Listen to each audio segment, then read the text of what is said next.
કરીએ તો ગુજરાતમાં આગામી 7 દિવસ સાર્વત્રિક વરસાદની આગાહી કરવામાં આવી છે।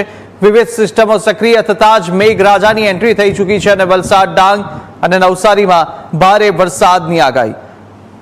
છોટાઉદેપુર, દમણ અને તાપીમાં પણ અનરાધારની આગાહી છે।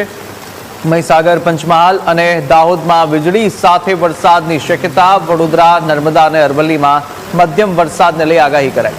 માછીમારોને 2 દિવસ દરિયો ન ખેડવા માટે પણ સૂચના આપી છે। રાજ્યમાં સિઝનનો કુલ વરસાદના 19% વધુ વરસાદ અને ઓગસ્ટ મહિનામાં ગુજરાતમાં 9% વધુ વરસાદ રહ્યો। સાથે સૌરાષ્ટ્ર, કચ્છમાં સામાન્ય કરતાં 25% ઓછો વરસાદ છે। અમદાવાદમાં વાદળછાયા વાતાવરણ સાથે વરસાદની આગાહી છે। લો પ્રેશર અને સાયક્લોનિક સર્ક્યુલેશનથી મેઘમહેર યથાવત। तो मछुआरों के लिए भी डे 1 और डे 2 यानी कि 16 और 17 तारीख के लिए चेतावनी जारी की गई है। गुजरात रीजन में देखें तो 19% अभी ज़्यादा बारिश हुई है हमारे गुजरात रीजन में, और सौराष्ट्र कच्छ में थोड़ा कम हुआ है, -25%, मतलब नॉर्मल का 25% कम हुआ है। अगर अगस्त की बात करें हम अभी 1 से 15 अगस्त तक की, तो हमारा जो गुजरात रीजन है उसमें 9% ज़्यादा हुई है।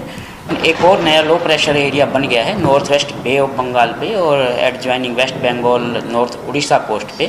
मौसम प्रणालियाँ हैं जो इनके प्रभाव से हम उम्मीद कर सकते हैं कि अगले 7 दिन यानी कि आज 16 से और 22 तारीख तक लगभग कुछ एक स्थानों से लेकर कई स्थानों पर हल्की से मध्यम बारिश गुजरात रीजन में और सौराष्ट्र कच्छ में हो सकती है। हैवी रेन है वो जो साउथ गुजरात रीजन है, जिसमें छोटा उदयपुर है, नर्मदा है, साथ में तापी है, सूरत, डांग, नवसारी, वलसाड, दादर नगर हवेली और दमन, इनमें हम एक्सपेक्ट कर सकते हैं कि छुट-पुट स्थानों पर भारी बारिश हो सकती है।